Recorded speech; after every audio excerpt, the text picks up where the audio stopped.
जितने भी एस्ट्रोलॉजर है जो गलत ज्ञान दे रहे हैं उनकी भ्रांतियां तोड़ने के लिए आज इस पॉडकास्ट पे बैठे हैं। हाँ, मेरा मानना तो यही है। समीर जी, एक बात बताइए, असली एस्ट्रोलॉजी है क्या आपके मायने में? अच्छा, आप ये हमेशा नोटिस करना कि आदमी भी ज्योतिष के पास जाता तभी है जब उसका अच्छा समय आने वाला होता है। अच्छा, एस्ट्रो ऐप जो होते हैं, जो एप्लीकेशन है एस्ट्रो ऐप्स, वो स्कैम करते हैं? एक है एप्लीकेशन है जिन्होंने एस्ट्रोलॉजर्स को हायर कर रखा है। वहाँ से मेरे पास भी एक बार कॉल आया। तो शनि ग्रह को सबसे डेंजरस से पावरफुल माना गया है। तो जिनके ऊपर शनि जी की कृपा हो जाए तो उनकी लाइफ में एकदम बदलाव आ जाएगा। बहुत लोग आते हैं शनि की 7.5 लेके, और मेरे लिए मेरा पर्सनल अगर आप एक्सपीरियंस माने, शनि से अच्छा ग्रह कोई नहीं है। उन्हें ज्योतिष में न्यायाधीश माना जाता है। क्या किसी की जिंदगी में 7.5 एक बार, 2 बार, 3 बार, 4 बार ऐसा आ सकती है? 3 बार जरूर आ जाती है। 3 बार आ जाती है? 7.5 खराब ही है ये तो बिल्कुल नहीं होता। हमारे मोदी जी खुद 7.5 में प्राइम मिनिस्टर बने।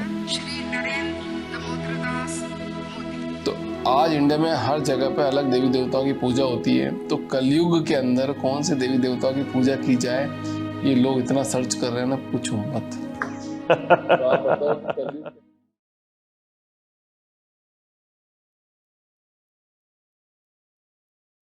समीर जी, बहुत बहुत स्वागत है आपका द फाउंडर्स ड्रीम के अंदर। क्या हाल है सर आपके? बस बढ़िया है। अभिषेक, आप बताइए। बहुत बढ़िया सर। अभी आपसे बात करते हुए लग रहा है कि हाँ। आप जितने भी एस्ट्रोलॉजर है जो गलत ज्ञान दे रहे हैं उनकी भ्रांतियां तोड़ने के लिए आज इस पॉडकास्ट में बैठे हैं। हाँ, मेरा मानना तो यही है, कम से कम जो गुमराह होके चल रहे हैं उन्हें सही राह पे लाया जाए। तो पहले पॉडकास्ट का सवाल ही यहीं से शुरू करते हैं समीर जी, कि आपको ऐसा कौन सा वीडियो नजर आया यूट्यूब के ऊपर जिसको आपको लगा कि ये तो बकवास है, ये तो नहीं होना चाहिए था? हम लोगों में जैसे 2-4 वीडियोस मैंने देखे हैं, तो जिसमें कुछ नंबर गेम्स हैं, किन्हीं के नाम की स्पेलिंग्स चेंज कर लो तो उनका भविष्य बदल जाएगा, या ये पौधा वेस्ट में रख दो तो आपके सारे फाइनेंशियल ब्लॉकेजेस खुल जाएंगे, वास्तु से रिलेटेड। या आप इस तरह की रेमेडीज कर लीजिए, XYZ, इस मंदिर में चले जाइए, अब वो इंसान यहाँ बैठा हुआ है और आप उसको किसी साउथ के मंदिर में भेज रहे हैं, तो अगर वो इतना एफोर्ड कर लेगा तो वो यहीं रह के कुछ ना कुछ अपना काम भी कर लेगा। तो गुमराह बहुत किया जा रहा है रेमेडीज के नाम पे, स्टोन्स के नाम पे, या फिर नंबर गेम्स में लोगों ने अपने नाम बदल लिए। ई की जगह आई कर लिया है, डबल ई कर लिया है, आई कर लिया है, जैसे बॉलीवुड में चलता है। तो एक है ना डायरेक्टर, वो के से ही अपनी मूवीज स्टार्ट करते हैं। उन्हीं चीज़ों को थोड़ा सा जो मिस गाइडेंस है, अगर प्रॉपर गाइडेंस मिल जाए तो एस्ट्रोलॉजी बेसिकली साइंस है। इट्स नॉट अ मिथ और सुपरस्टिशियस काइंड ऑफ थिंग। तो वो चीज़ नहीं है, वो प्योर साइंस है, वैदिक साइंस है। हमारे ऋषि मुनियों ने बहुत अच्छे से खोजबीन करके, रिसर्च करके वो एक स्ट्रक्चर्ड ग्रंथ बनाया है, एक स्ट्रक्चर्ड साइंस आपके हाथ में दी है। अगर उसको आप प्रॉपरली इन डेप्थ स्टडी करके आगे बढ़ते हैं तो वो आपको गाइडेंस प्रोवाइड करेगी, और बहुत ही अच्छे से गाइडेंस प्रोवाइड करेगी। इट्स नॉट दैट कि नहीं यार, आपको डराना नहीं है एस्ट्रोलॉजी में। अब आजकल क्या हो गया है कि ऑब्वियसली एक आदमी एक एस्ट्रोलॉजर और एक डॉक्टर के पास तभी जाता है जब वो कहीं किसी परेशानी में फंसा हुआ हो। अब आपने उसकी एक रग पकड़ ली कि हाँ, ये ऑब्वियसली आप आए हैं तो मेरे पास किसी परेशानी में ही आए, खुशी में नहीं आए हैं। अब मैंने आपका चार्ट खोला, अब मैं आपसे ही आपकी प्रॉब्लम पूछ रहा हूँ कि अच्छा बताइए, आप क्या प्रॉब्लम है, क्या इशू है, क्यों आए हैं। आपने मुझे अपनी प्रॉब्लम बता दी। अब मैं उसी को घुमा घुमा के राई का पर्वत खड़ा कर दूंगा, 5-6 अराउंड उसके आसपास चीज़ें बोल दूंगा जो बैठनी ही बैठनी है। कोई भी कह सकता है, कोई भी बोल सकता है। तो अगर आप किसी फाइनेंशियल इशू या किसी रिलेशनशिप इशू या किसी इमोशनल इशू में फंसे हैं, तो उसके आसपास की मैं 5-6 चीजें, मैं क्या कोई भी बता सकता है, सड़क चलता जो भी थोड़ा समझदार मैच्योर आदमी होगा वो आराम से बता देगा। अब आप उसके जाल में फंसते जाते हैं, फिर एंड ऑफ द डे वो आपको एक रेमेडी बताता है, तो ये आपको करनी है और हमसे करवानी है या हमारे पंडितों से करवानी है। आजकल तो वो ऑनलाइन पंडित भी आ गए हैं, तो वो भी रेमेडीज करते हैं। समीर जी एक बात बताइए, तो असली एस्ट्रोलॉजी है क्या आपके मायने में? असली एस्ट्रोलॉजी आपको एक लाइट शो करने की है। ज्योतिष मतलब ईश्वर की ज्योति है, वो वेदों का चक्षु है वो। बेसिकली ऋग्वेद में भी लिखा हुआ है कि ज्योतिष वेदों के चक्षु हैं। वेदों के चक्षु जब हम कहते हैं तो वेदों में आपकी तमाम पूजाएं दी हुई हैं, मंत्र दिए हुए हैं, साधनाएं दी हुई हैं, उनके विधि विधान दिए हुए हैं।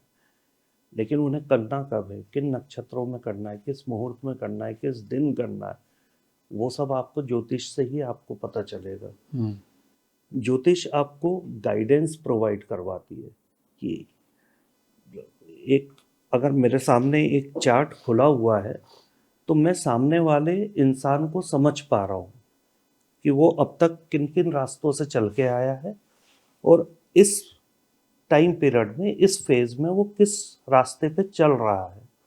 अगर वो सही चल रहा है तो उसको एक प्रॉपर वे दिखाना है कि आप अगर सही चल रहे हैं तो ये थोड़ा सा और ऐड कर लीजिए, और अगर आप गलत चल रहे हैं तो आप वहाँ ना जाके इस रास्ते पे चलिए, आपको रिजल्ट 100% मिलेंगे।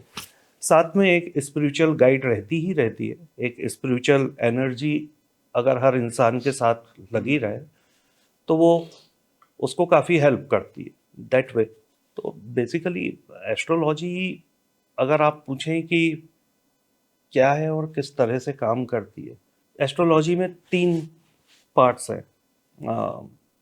गणित है, संहिता है, होरा है। तो जब आप गणित की बात करते हैं तो पूरा कंप्लीट मैथमेटिक्स दिया हुआ है, मैथमेटिक्स बेस्ड ऑन एस्ट्रोनॉमी, जिसको साइंटिस्ट भी मानते हैं, साइंस ने आज माना है, हम लोगों ने पता नहीं कितने ही हजारों सालों से ये करते हुए आ रहे हैं। वहाँ पे हर ग्रह की गति दी हुई है, हर ग्रह का डिस्टेंस दिया हुआ है, हर ग्रह की अपनी एक फेज दिया हुआ है। जैसे चंद्र है तो चंद्र के बल दिए हुए हैं, शुक्ल पक्ष में कुछ, कृष्ण पक्ष में कुछ। तो कृष्ण पक्ष की अष्टमी से शुक्ल पक्ष की अष्टमी तक चंद्रमा थोड़ा कमजोर रहेगा। तो एक प्रॉपर स्ट्रक्चर्ड वे में ग्रहों का गणित, दशा, अष्टक वर्ग, ये सारी चीजें हमारे पास है, जिसके माध्यम से हम सामने वाले इंसान को प्रॉपरली गाइड कर सकते हैं। करना आप ही को है, यहाँ सिर्फ आपको गाइडेंस मिलेगी। तो आप ये बोलना चाह रहे हैं समीर जी कि कोई अगर आपके पास आएगा तो जब आप उसका चार्ट खोलेंगे तो आप उसको ये बता देंगे कि आप किस समस्या से गुजर रहे हैं? बिल्कुल होना चाहिए, आप पहले होना बता यही देंगे। चाहिए। देखिए, आप अगर एस्ट्रोलॉजर के पास जा रहे हैं तो फिर एस्ट्रोलॉजर उस कैलिबर का हो कि अगर आपका चार्ट खुला है तो पहले तो चार्ट बाद में खुलेगा, आपको देख के वो कम से कम ये बता सके कि हाँ आप किस तरह की समस्याओं से निकल रहे हैं, जो आपकी वाइब्स मैच करेगी या जो भी आपकी वाइब्स कैच होगी। दूसरा, जब आपके चार्ट खुलेगा तो वो चीज़ आप कंफर्म कर लोगे, फिर आप उनसे बोलोगे कि क्या आप इस प्रॉब्लम से निकल रहे हैं, इस पर्टिकुलर डेट के बाद से आपके साथ ये प्रॉब्लम आई है, यहाँ पे इसके बाद ज़्यादा आई है, यहाँ से आपके सिम्टम्स स्टार्ट हुए हैं किसी भी प्रॉब्लम के, किसी भी रूट कॉज के।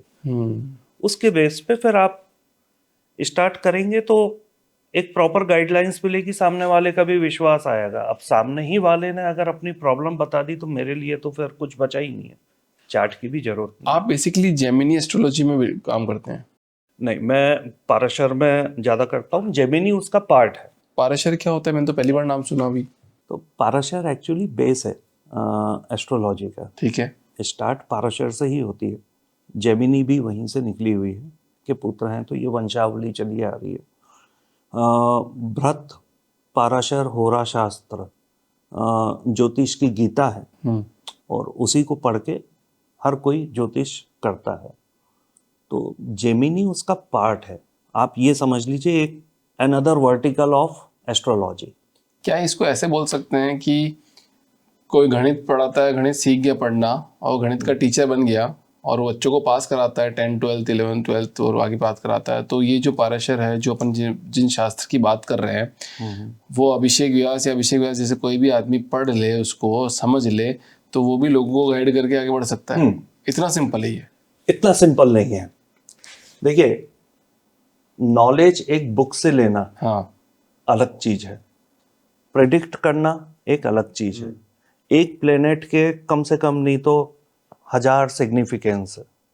अगर मैं जुपिटर को ले लूं, मंगल को ले लूं, शनि को ले लूं या किसी भी ग्रह को ले लूं, उसके 1000 सिग्निफिकेंस है। उन हजारों में से एक पर्टिकुलर चीज आप पे क्या आ रही है, वो कहलाता है प्रेडिक्शन, वो कहलाता है आपके इंट्यूटिव पावर्स, वो आपको कहलाता है कि आपके पास स्पिरिचुअल एनर्जीज कितनी है। तो नॉलेज, हाँ, आप बीपीएचएस पढ़िए, नॉलेज आपको मिल जाएगी। एटलीस्ट आपको कोई ज्योतिष बेवकूफ तो नहीं बना पाएगा। देवज्ञ कहा गया है हमारे वेदों में भी, हमारे पुराणों में भी। देवज्ञ मतलब देव की भाषा अपने मुंह से कहलवाना। जब आप एक चार्ट को लेके बैठते हैं तो एक वाइब्रेशन, एक इंट्यूटिव पावर, इंट्यूशंस के थ्रू आप ग्रास्प कर लेते हैं कि सामने वाला आपके पास आया क्यों है और वो चाहता क्या है और इसको आपको देना क्या है। फिर आप लॉजिकली उसकी दशा और ये सब देखते हैं कि हाँ ये दशा चल रही है। अगर मुझे लगता है कि नहीं यार ये अच्छा, आप ये हमेशा नोटिस करना कि आदमी भी ज्योतिष के पास जाता तभी है जब उसका अच्छा समय आने वाला होता है। ये मैंने अच्छा समय आने वाला तभी जाता है, तभी जाता है वो। एक बिल्कुल एंड फेस में ही जाता है, जब आपने सारी प्रॉब्लम्स बिल्कुल पीक पे जाके सहन कर ली है, तभी आप सॉल्यूशंस को ढूंढने के लिए नीचे उतरते हो, इधर उधर भटकते हो। तो वो आपका बिल्कुल एक स्लोप डाउन साइड आने वाला होता है, downside as in positive way में। तो तभी आप किसी एस्ट्रोलॉजर, और 90% मैं इतने सालों से कर रहा हूँ, मतलब आप ये मान के चलिए जो मेरा रेशो है 100 में से 1 या 2 इंसान को मैं रेमेडी दे पाता हूँ।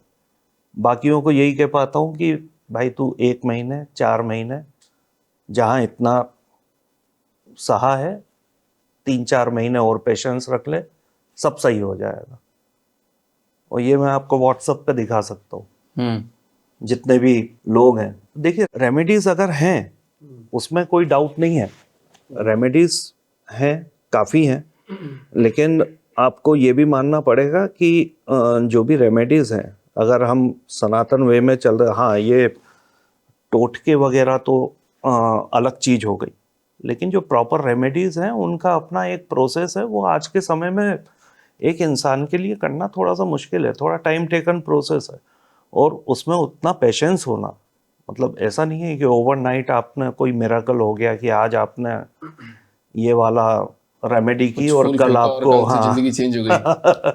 तो इस तरह की वो चीज होती नहीं है। तो उसमें इतना आज के टाइम में पेशेंस होना सभी चीज बताओ। अभी वैसा बोला जाता है कलयुग चल रहा है, अपन को पता है, नहीं पता, मेरे को नहीं पता, बट जैसा लोग बोलते हैं, सुनते हैं, समझते हैं, कलयुग चल रहा है।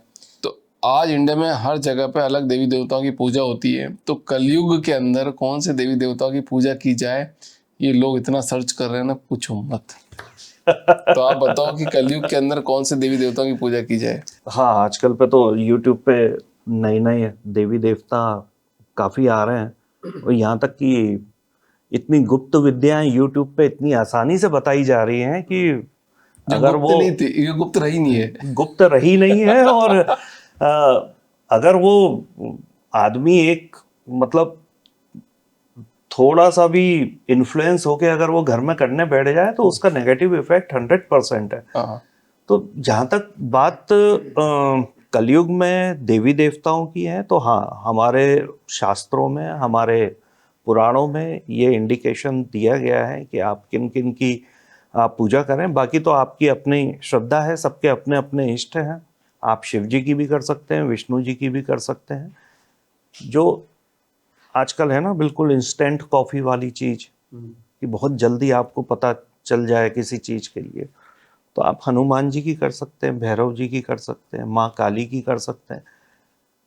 इसमें इंस्टेंट की डेफिनेशन ये है कि थोड़ा तो टाइम लगेगा, लेकिन हाँ आपको फर्क पता चल जाएगा। फर्क ऐसे पता चलेगा कि आपको एक कोई प्लेटर नहीं मिल जाएगा सॉल्यूशन का, लेकिन आपके अंदर वो पॉजिटिव ऑरा, स्ट्रेंथ इस तरह से आएगी कि वो प्रॉब्लम्स आप अपने हिसाब से, अपने दिमाग से वो सॉल्व करते चले जाएंगे, ओवरकम कर लोगे उसको। ओवरकम कर लो। जैसे गाड़ी चलाते हैं हाँ, तो एक बिल्कुल ब्रेकर आता है तो आप उसको स्पीड में निकालोगे तो पता नहीं चलेगा। बिल्कुल। तो जैसी गाड़ी होगी आपके पास बढ़िया, उतना स्पीड ब्रेकर का पता नहीं चलेगा। बस तो जितना देवी देवताओं का आपके ऊपर हाथ होगा उतना आपको पता नहीं चलेगा कि यार स्पीड ब्रेकर आया था, हल्का सी टर्बुलेंस आएगा, जिंदगी निकल जाएगी। ऐसा ही बिल्कुल है? बिल्कुल। और अगर आपके पास सबसे बढ़िया चीज है, अगर आपके पास स्पिरिचुअल एनर्जी है, किसी भी देवी देवता की कृपा आप प्राप्त कर लेते हैं, आपको किसी एस्ट्रोलॉजर के पास जाने की जरूरत ही नहीं है। कैसे करें किसी देवी देवता की कृपा प्राप्त?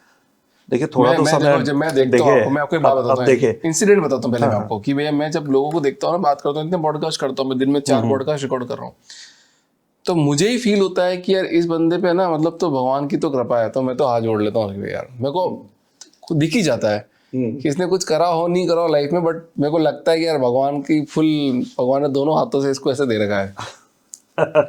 तो वही चीज है कि देखिए, एक तो आप अपने पूर्वार्ध के कर्म को लेके आते हैं, कर्मों को लेके आते हैं, तो वो एक ब्लेसिंग्स रहती ही रहती है। प्लस आप अपनी थोड़ी लाइफ स्टाइल में चेंजेस लाइए, दिन का सिर्फ 5 मिनट 10 मिनट भगवान जी को दीजिए, जिसको भी आप मानते हैं। उसमें भाव इम्पॉर्टेंट है, विधि इम्पॉर्टेंट नहीं है कि आपको ये करना है वो करना है। मैं तो कहता हूँ कोई दीपक अगरबत्ती प्रसाद व्रसाद किसी चीज की जरूरत नहीं है, वो आपकी सुनेंगे ही सुनेंगे, लेकिन वो एक डेडिकेशन होना चाहिए। ऐसा नहीं है कि अरे यार आज प्रॉब्लम है, ओके भोलेनाथ हनुमान जी, वैसा नहीं। फिर एक डेडिकेशन होना चाहिए कि फिर आपका माइंडसेट कैसा भी हो, कितने ही अच्छे दिन चल रहे हो या फिर कितने ही बुरे दिन चल रहे हो, वो साथ है एनर्जी तो फिर साथ है, और उनको आपको फिर रखना है। याद तो करो उनको कम से कम। हाँ, याद तो करो। याद करना, देखिए अगर आप किसी भी डिवाइन एनर्जी के साथ अपना एक रिलेशनशिप एस्टेब्लिश कर लेते हैं तो फिर याद करने की भी जरूरत नहीं पड़ती, वो बाय डिफॉल्ट आपके सबकॉन्शियस माइंड में रहता है, सबकॉन्शियस माइंड में रहता ही रहता है, चलते फिरते उठते बैठते सोते, वो नहीं छूटता है। वो फिर नहीं छूटता है। तो वो अगर आप एक रिलेशनशिप डेवलप कर लोगे, किसी ज्योतिष तांत्रिक वांत्रिक किसी की कोई जरूरत नहीं है। राधा राधा। अच्छा एक बात बताओ सर कि बुरी नज़र से कैसे बचा जाए? जिन पे देवी देवताओं की कृपा नहीं है तो होता है ऐसा है कि सोचते कि इलायची रख लेंगे, काली मिर्च रख लेंगे तो बुरी नज़र से बचा जा सकता है। तो क्या ये वाकई में इलायची और ये जो काली मिर्च है वो इतनी पावरफुल है कि भैया कि वो किसी की नज़रों को रोक देगी? देखिए हाँ, इलायची और काली मिर्च, अब अगर वैसे तो मसाले हैं, ये मसालों में आते हैं इंडिया में, तो हमारे इंडिया में क्या हर जगह, और आयुर्वेद में इनका अपना एक अलग स्थान है, काली मिर्च का भी इलायची का भी, दोनों ही सात्विक औषधि में आते हैं। बाकी हाँ, इलायची आप रखते हैं तो वो एक एलिगेंट और काम सा आपको नेचर प्रोवाइड करती है। काली मिर्च एग्रेशन भी देती है और आपको कुछ करने की एनर्जी भी देती है, लेकिन हाँ इनको रखने से किसी का कुछ काम हो जाए ये थोड़ा मतलब मेरे लिए डाइजेस्ट करना मुश्किल है। इनको रखने से आप में एक पॉजिटिव एनर्जी और कॉन्फिडेंस आ जाए कि हाँ ये मैं इलायची रखूंगा तो मेरा इंटरव्यू आज अच्छा जाएगा ही जाएगा। तो वो एक इलायची आपका मीडियम बन गया आपके कॉन्फिडेंस बूस्टर का, आपकी पॉजिटिविटी का, तो वो एक अलग चीज है। लेकिन इलायची और काली मिर्च रखने से कुछ काम हो जाए या बुरी नज़र से आप बच जाए, ऐसा थोड़ा सा बट इंटरव्यू क्रैक किया जा मुश्किल है। सकता है इलायची रख के? आपका कॉन्फिडेंस बूस्टर बन सकता है वो, 5% इजाफा कर देगा आप में। हाँ मतलब आप देखिए, अब ये गिलास है, अब ये मैं मान के चल रहा हूं कि इस गिलास से मेरा भला हो जाएगा, तो अब मुझे इस गिलास पे इतना विश्वास है, इस गिलास के कारण मेरे अंदर की एनर्जी जो बूस्ट हो रही है, जो कॉन्फिडेंस एक लेवल आ रहा है, तो वो एनर्जी के कारण मेरे काम बनेंगे। तो आप जैसा होता है ना, आप इमोशनल स्टेट में भी कुछ पर्टिकुलर पर्सनालिटीज या इंडिविजुअल्स होते हैं जिनके साथ आप बहुत ज़्यादा कंफर्टेबल फील करते हो, बहुत ज़्यादा। तो ऐसा नहीं है कि वो पर्सनालिटी आपको या इंडिविजुअल पकड़ के आपसे कोई काम करवा रहा है या कुछ करवा रहा है।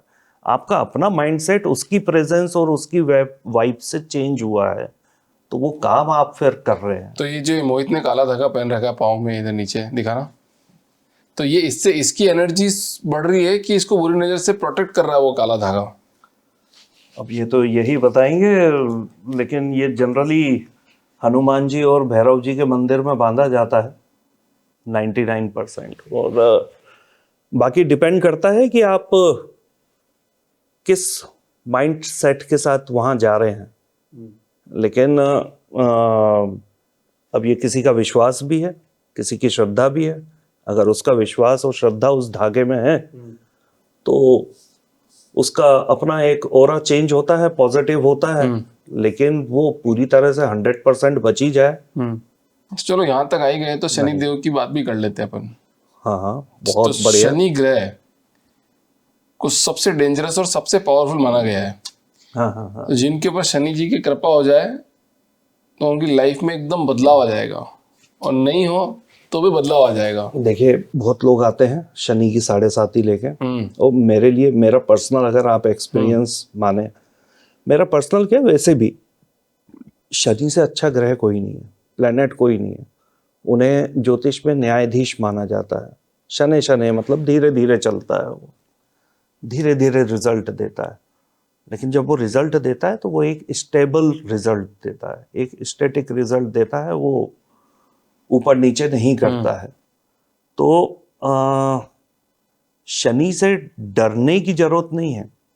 शनि की जब 7.5 आती है या महादशा आती है तो वो आपको बिल्कुल क्लीन कर देती है, आपका ऑरा बिल्कुल क्लीन कर देती है, आपकी लाइफ से उन लोगों को हटा देती है जिनकी आपको जरूरत नहीं है, या जो आपके लिए कहीं से इम्पैक्टफुल भी नहीं है और जो आपके लिए पॉजिटिव भी नहीं है।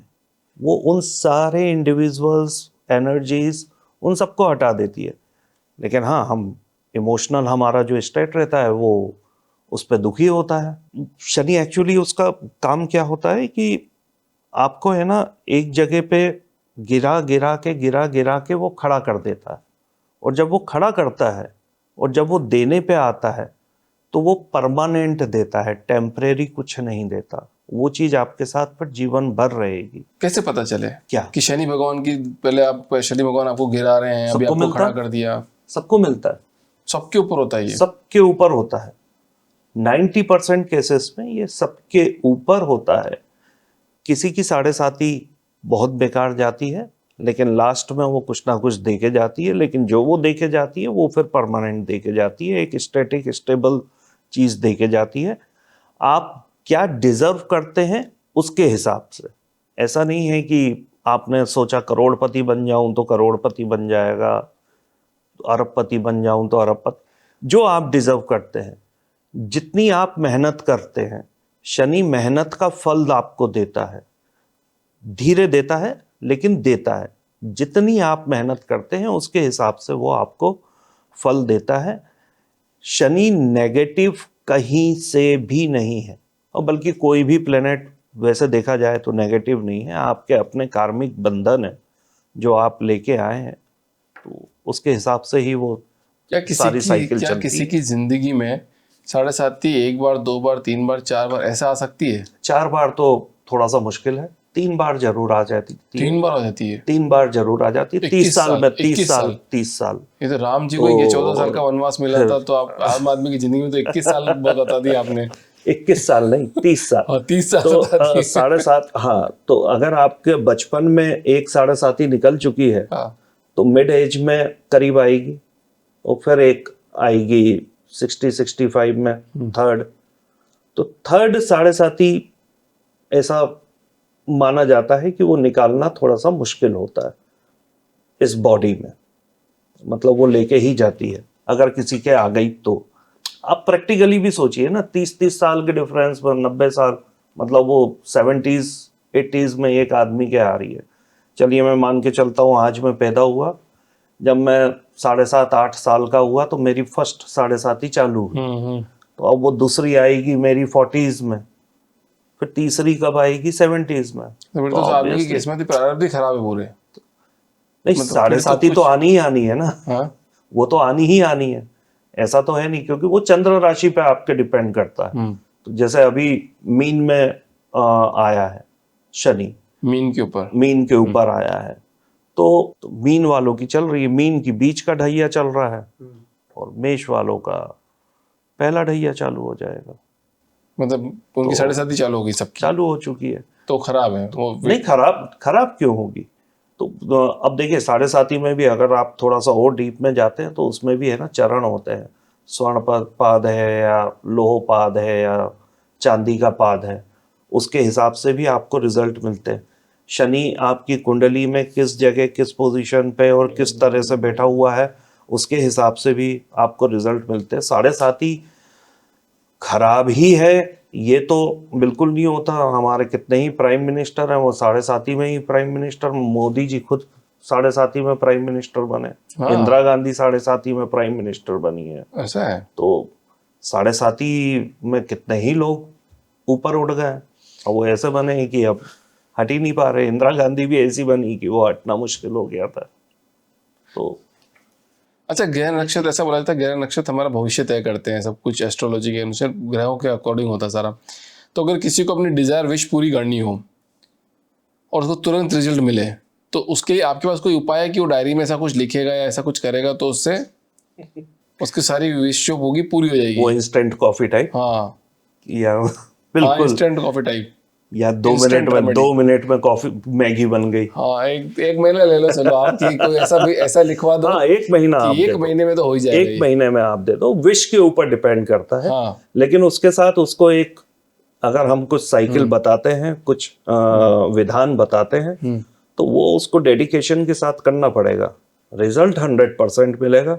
और इस बात का भी मैं चैलेंज कर सकता हूं कि अगर उसने जिस विधि और विधान से बताया गया है, उस विधि और विधान से वो अगर करता है, तो उसको 7वें-8वें दिन से चेंजेस दिखने स्टार्ट हो जाते हैं। एंड रिजल्ट उसको जितने भी दिन का संकल्प है, उतने दिन का तो संकल्प लगता ही लगता है। लेकिन फिर मैं आपको बोल रहा हूँ, रेमेडीज के चक्कर में इंसान फंस के है ना, एक तो वो रेमेडीज ठीक से कर नहीं पाता, दूसरा बताने वाला प्रॉपर विधान नहीं बताता। हर रेमेडी का, हर पूजा का, हर साधना का, हर मंत्र का अपना एक विधान होता है। हो सकता है आपके ऊपर कोई अग्नि बीज का मंत्र ही सूट ना करे और आपको अग्नि बीज मिल जाए। क्या गारंटी है कि आप जो मंत्र बताओगे वो सही बताओगे? वो तो कुंडली से देख के पता चल जाता है ना, यही मंत्र काम करेगा। इस तरह के यही मंत्र नहीं, इस तरह का कि सौम्य करेगा, तीव्र करेगा, उग्र करेगा, अग्नि बीज वाला करेगा, या वाणी बीज वाला करेगा, वायु बीज वाला करेगा। तो इस तरह के आपकी कुंडली में दिख जाते हैं, 5वें घर से, आपके 9वें घर से। तो ये पता चला, मतलब ऐसा भी बोला जाता है कि अगर कोई मंत्र उच्चारण दिए गए हैं, अगर उसको शुद्धता से नहीं बोला गया, एक भी गलत हो गया तो गड़बड़ हो जाएगी। बिल्कुल। तो कैसे शुद्ध बोलेगा आदमी, कैसे बोल पाएगा, कितना शुद्ध बोल पाएगा? तभी तो मैं रेमेडीज देता नहीं हूँ, बहुत मुश्किल से देता हूँ। और देता हूँ तो फिर उनको प्रॉपर ट्रेन, क्योंकि देखिए मंत्र जो है वो आपके वर्णों से बने हुए हैं, हर वर्ण की अपनी एक मात्रकाएं होती हैं, बीज अक्षर होते हैं, उनका प्रोनाउंसिएशन करना बहुत जरूरी होता है।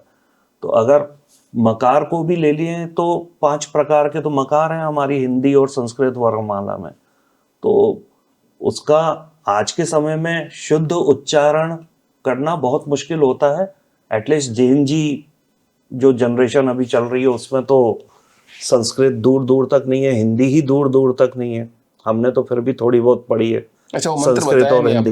हाँ, वो मंत्र में पब्लिक नहीं, विश पूरा करने के लिए, हाँ नहीं, वो मंत्र मैं ऐसे तो नहीं बताऊंगा पब्लिक प्लेटफॉर्म पे, क्योंकि देखिए मंत्रों का भी अपना एक विधान होता है। और इसी फिर बाकी लोगों में और मुझ में तो कोई फर्क ही नहीं रहेगा, यूट्यूब पे वैसे ही दे रहे हैं। हाँ, और ऐसा तो तो हर व्यक्ति के लिए हर मंत्र अलग होता तरीके है। से काम करेगा। हाँ, अच्छा, एस्ट्रो ऐप तो जो होते हैं, जो एप्लीकेशन है, एस्ट्रो एप्स जो है, वो स्कैम करते हैं? जो भी एप्स है अभी जो मार्केट में चल रहे हैं कि आप यहाँ पे इसमें जाओ और पता करो कि आपके लिए क्या क्या बेनिफिटेड है, कुंडली निकाल लो, एस्ट्रोलॉजी निकाल लो, वास्तु निकाल लो। नहीं, देखिए, अगर वो आप एआई बेस्ड कर रहे हैं तो वो तो आपको कुछ नहीं बता पाएगी, टू बी वेरी ऑनेस्ट। लेकिन हाँ, अगर वो उन्होंने किसी एस्ट्रोलॉजर को हायर कर रखा है, एक है एप्लीकेशन है एस्ट्रोटॉक। एस्ट्रोटॉक एप्लीकेशन है, जिन्होंने एस्ट्रोलॉजर्स को हायर कर रखा है, वहाँ से मेरे पास भी एक बार कॉल आया था। तो मुझे तो उन्होंने पहली बार में रिजेक्ट, दोबारा कॉल ही नहीं आया बेचारों का। तो उन्होंने एस्ट्रोलॉजर्स को हायर कर रखा है और वो कुछ पर मिनट या पर सेकंड कुछ इस तरह से कुछ चार्ज करते हैं कॉल पे, और एक एक क्वेरीज आपकी सॉल्व करते हैं। डिपेंड करता है आप कितने मिनट्स के कॉल लेते हैं। लेकिन मतलब मैं ये तो नहीं कहूँगा कि वो स्कैम है या फ्रॉड है। मैं मान के चल रहा हूँ कि वो वहाँ पे क्वालिफाइड और लर्नेड एस्ट्रोलॉजर्स बैठे होंगे, भगवान की कृपा होगी उनके ऊपर। लेकिन देखिए, कहीं ना कहीं अगर आप इसको बिजनेस मॉडल बना के चलते हैं तो वो वहाँ पे फिर रेवेन्यू जनरेशन का एक मॉडल बाय डिफ़ॉल्ट अंदर आ जाता है। तो जब वो रेवेन्यू जनरेशन का मॉडल आ जाता है तो फिर आप एस्ट्रोलॉजी को जस्टिफाई कर नहीं पाएंगे। तो अब स्कैम है या फ्रॉड है ये तो मैं नहीं कहूँगा, लेकिन वो मेरे हिसाब से ठीक नहीं है। एस्ट्रोलॉजी कहीं भी अगर रेवेन्यू जनरेशन का मॉडल बन जाता है तो वो फिर एस्ट्रोलॉजी कहीं ना कहीं वो डाइल्यूट हो जाती है। वो जो आपकी डिवाइन नॉलेज और डिवाइन कनेक्शन है वो फिर धीरे धीरे कहीं ना कहीं डाइल्यूट होता चला जाएगा। अच्छा, पारसिस सिस्टम जो है उसमें दशा और अंतरदशा होती है। महादशा, अंतरदशा, महादशा, तो उसका लाइफ पे, रियल लाइफ पे क्या इम्पैक्ट पड़ता है और वो फ्यूचर को कैसे शेप कर सकती है? देखिए, जो महादशा होती है वो आपके चंद्र के नक्षत्र पे डिपेंड होती है कि आप किस दशा में आपने बर्थ लिया है। तो वो आपके एक लाइफ के पैटर्न को शो करती है कि मैं बुध की दशा में पैदा हुआ हूं तो मेरा ये एक पैटर्न चल रहा है। बुध है, केतु है, शुक्र है, सूर्य है, चंद्र है, मंगल है, इस तरह की दशाएं मेरी आती चली जाएंगी। अब अगर मेरा बुध पॉजिटिव है, केतु भी मेरा पॉजिटिव है, शुक्र भी मेरा पॉजिटिव है, तो आप ये मान के चलिए कि बुध के, चलिए मैं मानता हूँ 10 साल का उसको बैलेंस मिला दशा का। 10 साल वो केतु के, आपके 7 साल 17 और 20 साल शुक्र, तो 37 ईयर्स। 37 ईयर्स आपके बहुत बढ़िया निकले। आपने भी कई लोगों को देखा होगा कि यार इसको तो कुछ प्रॉब्लम ही नहीं होती। हाँ हाँ हाँ, देखा बोलो, मतलब ऐसा लगता है मक्खन की तरह निकल ली है, तो गन्ने डाला और जूस निकल लिया इनका, तो मस्त। तो उनका पैटर्न गजब होता है सर यार, हाँ, मतलब ये उनका तो। पैटर्न है। तो वो एक ऐसी महादशा में पैदा हुए हैं हाँ, जिनके आगे के जितने भी प्लैनेट्स हैं वो काफी पॉजिटिव है उनके चार्ट में, तो उनकी महादशाएं अच्छी निकलेंगी। अंतरदशा वो स्पीड ब्रेकर्स है, वो पैट होल्स है, आते ही रहते हैं, कितना ही अच्छा आदमी क्यों ना हो। 100% स्मूथ लाइफ आपको कहीं नहीं मिलेगी। मतलब बिल्कुल स्मूथ 4 लेन 6 लेन मिल जाए वो पॉसिबल ही नहीं है। तो वो आते हैं, बट हाँ, ओवरऑल ये आपके लाइफ पैटर्न, लाइफ साइकिल को बहुत अच्छे से शो करता है। जितनी लाइफ आप निकाल चुके हैं, अच्छी है, बुरी है, मीडियम है, व्हाटएवर, वो आपको शो कर देगी इस वक्त पर्टिकुलर टाइम में आपकी किस तरह का पैटर्न चल रहा है और आगे आने वाले टाइम में किस तरह का पैटर्न है। उसी के बेस पे एक एस्ट्रोलॉजर आपको financial, emotional, career, relationships, health matters, ये सारी चीजें बताता है। महात्मा बुद्ध जब हुए थे तब वो एक एस्ट्रोलॉजर आए थे, पंडित जी, उन्होंने बताया था कि ये तो संन्यास लेंगे, हाँ, बुद्ध बनेंगे। अगर आज के इन्हें टाइम पे तीन चीजों से दूर रखा जाए, हाँ, तब भी बने, वो तो डेस्टिनी में तय था। तो आज के टाइम पर ऐसा कोई एस्ट्रोलॉजर है कि जो बता दे अभिषेक व्यास ये भविष्य है? हाँ, अगर जो प्रॉपर एस्ट्रोलॉजर है, हाँ। और देखिए एस्ट्रोलॉजी में भी है ना, एक फिक्स्ड डेस्टिनी होती है और एक आपकी फ्री विल होती है, तभी तो आपके कर्म बंधन बनेंगे ना। जो आप पिछला प्रारब्ध आप लेके आए हैं, तो पिछले प्रारब्ध से आपका भाग्य बना है। यहाँ जो आप कर्म करेंगे वो अगले जीवन में जाएंगे। अगर आप जन्म जन्मांतर और पुनर्जन्म को मानते हैं, तो वो जो आप कर्म करेंगे वो फ्री विल वाले हैं। जहां आपने, भगवान जी ने आपको बिल्कुल एक सॉकर ग्राउंड प्रोवाइड कर दिया है कि तुझे कैसे गोल मारना है, तू देख, मेरा उसमें कोई इंटरफेरेंस नहीं है। वहां जो आप कर्म करते हैं वो आप अपने बुद्धि, विचार और विवेक से करते हैं। अब वो सही करते हैं, गलत करते हैं, उसके अनुसार आपको फल मिलता है। तो हाँ, एक एस्ट्रोलॉजर जब आपके चार्ट को लेके बैठता है और डिटेल स्टडी करता है, तब वो आपको 100% डेट के साथ बता सकता है कि हाँ, ये इवेंट्स आपकी लाइफ में होने हैं और होंगे। और उसे बचा जा सकता है? और डिपेंड करता है, बचा तो नहीं जा सकता, लेकिन हाँ, जो उसका मैग्नीट्यूड बिल्कुल हाई लेवल पे, उसको थोड़ा सा लो कर सकते हैं। लेकिन आप उसको बिल्कुल स्किप कर दें, ये पॉसिबल नहीं है फिर तो। आज के टाइम पे देखा जाए तो सब कुछ फास्ट हो गया है और मटेरियलिस्टिक हो गया है कि सब कुछ ऐसा हो गया। तो अध्यात्म को कैसे जगह दी जाए एक, मतलब ऐसी इस लाइफ में? देखिए, सबसे पहले तो आपको ये समझना पड़ेगा कि अध्यात्म है क्या।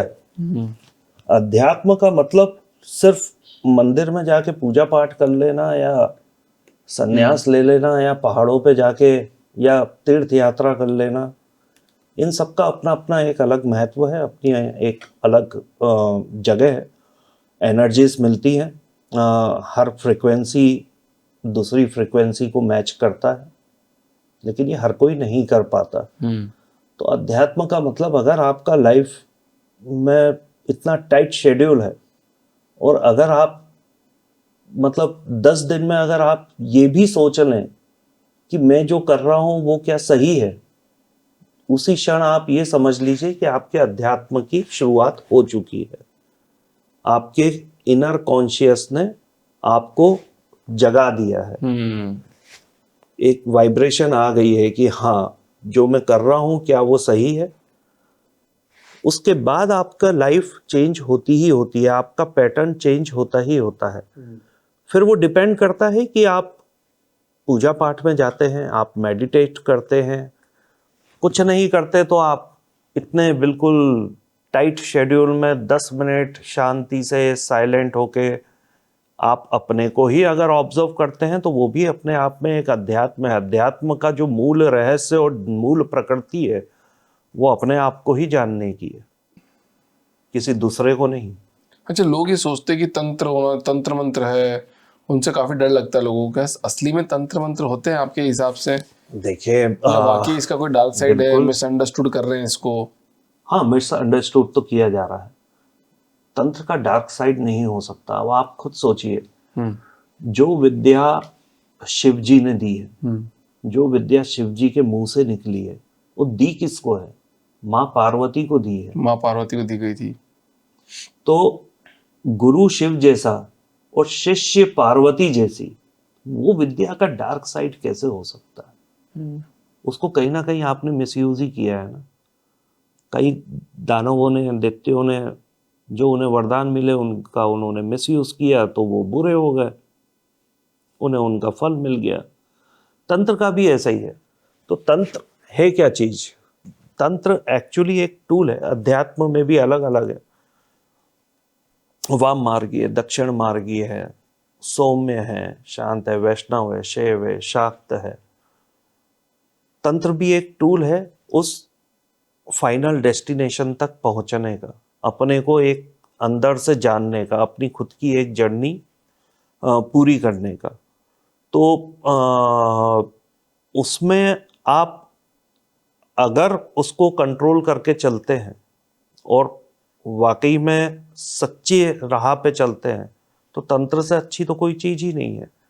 अब उसको आप मिसयूज करते हैं, जो आप, मैं समझ गया, मैं आप शट मार्क की बात कर रहे हैं, तो उस तरह से अगर आप मिसयूज करके चलते हैं तो उससे बुरा कोई चीज ही नहीं है। अभी मैंने लास्ट वीक यूट्यूब पे देखा था, किसी पॉडकास्टर ने किसी अघोरी को बुलाया था, वो मारण क्रिया पे बात कर रहा था, और वो भी ऐसी महाविद्या के थ्रू मारण क्रिया पे। मतलब आप खुद सोच के देखिए कि कोई महाविद्या आपके लिए आके किसी का मारण करेगी, आपके शत्रु का, कैसे पॉसिबल है? पॉसिबल है। तो हाँ, मिसअंडरस्टूड किया गया है उसको। तंत्र से डरने की तो बिल्कुल जरूरत नहीं है, बिल्कुल भी जरूरत नहीं है उसको। अगर सही तरीके से और सही मार्गदर्शन और गाइडेंस में किया जाए तो उससे अच्छी चीज भी नहीं है। और तंत्र तो हर जगह ही है। आप सौम्य पूजा भी कर रहे हैं, या अगर आप दुर्गा सप्तशती का पाठ भी कर रहे हैं, तो वो भी एक तंत्र का ही पार्ट है। तो ये तंत्र विद्या किसी बिना गुरु के सीख, मतलब गुरु भी तो किसको माना जाए वो पता नहीं, बट किसी बिना गुरु के सीख के कुछ करना, प्रैक्टिस करना एथिकल है या नहीं है? देखिए, गुरु का रोल एक्चुअली होता क्या है? सबसे पहले तो गुरु की दीक्षा के बिना या गुरु से मिले बगैर किसी भी प्रोसेस को करना, खास तौर से तंत्र में भी हायर लेवल पे, वो बिल्कुल भी सजेस्टिव नहीं है। क्योंकि आप जब बैठते हैं तो आप बगैर गुरु के भी बैठे हैं, बगैर किसी एक्सपीरियंस के भी बैठे हैं। आपने किताब से मंत्र पढ़ लिया, आपने प्रोसेस पढ़ लिया, आप उसको फॉलो कर रहे हैं। टचवुड में मान के चल रहा हूँ कि आपका प्रोनाउंसिएशन बिल्कुल क्लियर है, सब कुछ बढ़िया है, आप वो करने बैठे हैं। ऑब्वियसली कुछ एनर्जीज आएंगी आपके पास, आप वो एनर्जीज को फील करेंगे। तब गुरु का काम ये होता है कि उन एनर्जीज को किस तरह से बैलेंस करना है, किन एनर्जीज को इग्नोर करना है, किन एनर्जीज को या किन एक्सपीरियंसेस को हमें देख के रुक जाना है, सिर्फ ऑब्जर्व करना है, किस स्टेज पे हमें क्या प्रोसेस फॉलो करना है। ये काम एक गुरु का होता है। तब जाके आप एक प्रॉपर तांत्रिक या तंत्र मार्ग पे जाके सक्सेस आपको मिलती है। समीर जी, अच्छा गुरु मिले कैसे? देखिए, अच्छा गुरु अगर आप ऐसे ढूंढने निकलेंगे तो बिल्कुल नहीं मिलेगा। तो नहीं मिलेगा। बिल्कुल नहीं मिलेगा। हमारे उसमें ये कहा गया है कि गुरु अपने शिष्य को खुद पहचान के बुला लेता है। तो आपने कभी पता नहीं आपने फील किया हो या ना किया हो, या मैं एज अ वाइड रेंज में मान के चलता हूँ कि आप यहाँ पे बैठे हुए हैं, ऑल ऑफ अ सडन आपके दिमाग है यार वैष्णो देवी जाना है, और आप कल टिकट करा के वैष्णो देवी पहुंच भी गए। वो चीज क्या थी? आपको बुलाया गया था या आपने एफर्ट लिए और आप पहुंचे? बुलाया गया। तो वही चीज गुरु के साथ भी होती है। गुरु को मालूम होता है कि मुझे कब कौन सी किस एनर्जी को लेके आना है अपने पास, किसका टाइम आ गया है, किसको दीक्षा देना है। हर शिष्य के भाग्य में एक गुरु लिखा रहता है, शिष्य के भाग्य में। हर गुरु के भाग्य में एक शिष्य लिखा रहता है। उस गुरु को ये मालूम होता है कि मुझे इसको कितना सिखाना है और कितना काम करवाना है। तो जैसे आप एग्जाम्पल, हाँ, शिष्य को गुरु की परीक्षा लेनी ही चाहिए, और गुरु भी शिष्य की परीक्षा लेता ही लेता है। अब लेटेस्ट में अगर आप बहुत ही अच्छा सा एग्जाम्पल देखें तो विवेकानंद जी। पुरानी बात होगी सर, नई बात बताओ कोई। अभी कोई जैसे मेरे को कोई बुलाएगा क्या गुरु को? बताओ आप। अब स्वामी विवेकानंद जी का रेस्पेक्ट है बहुत ज़्यादा, बहुत भयंकर, बट अब पुरानी बातें अपन करेंगे। अब आप ये बताओ कि आज के टाइम पे क्या मुझे कोई गुरु मिल पाएगा? अब आप ये मत बोलना कि भाग्य में लिखा होगा तो मिल पाएगा। नहीं, तो देखिए, मुझे ऐसा लगता है कि आप जब अपनी एक आध्यात्मिक यात्रा पे निकलेंगे तो आपको गुरु कहीं ना कहीं तो टकरा जाएगा, आपको ढूंढने की जरूरत पड़ेगी नहीं। क्या लगता है आपको, मैं आध्यात्मिक हूँ या नहीं हूँ? आपको मेरे से आप हैं आध्यात्मिक। एक घंटे से आप मेरे से बात आप कर रहे हो, आप मेरी हैं। आंखों में आंखें डाल के बात आप कर रहे हो। आध्यात्मिक हैं। हाँ, आध्यात्मिक है, लेकिन लॉजिक के साथ है। लेकिन लॉजिक के साथ में। सुपरस्टिशियस है, हाँ। अच्छा, ये क्यों वर्ड लिखा है आपने, आध्यात्मिक है पर लॉजिक के साथ में? आध्यात्मिक है, लॉजिक के साथ है, मतलब ऐसा है कि अगर मैं अभी आपके सामने बैठा हूं तो आप मुझ पर विश्वास नहीं करेंगे जब तक मैं उसको साइंटिफिकली आपके साथ अप्लाई ना कर दूं कोई चीज, तब तक आप उस पर विश्वास नहीं करेंगे। मतलब क्या बोलते हैं उसको, पहले परखेंगे, जांचेंगे, फिर मानेंगे। वो रोल है आपके साथ। बहुत बढ़िया सर, तो पकड़ लिया आप आज। तो यही चीज बस। तो समीर जी, बहुत बहुत धन्यवाद आपका पॉडकास्ट में आने के लिए, और आपने मेरी बातें तो पकड़ ही ली। Thank you so much sir, काफ़ी आइस ब्रेकिंग थी चीज़ें, और आपने कुछ बहुत सारी नई चीज़ें बताई, मैंने कुछ लिख ली है मेरी लाइफ में कि मेरे को क्या करना है। समीर जी बहुत बहुत धन्यवाद। Thank you very much.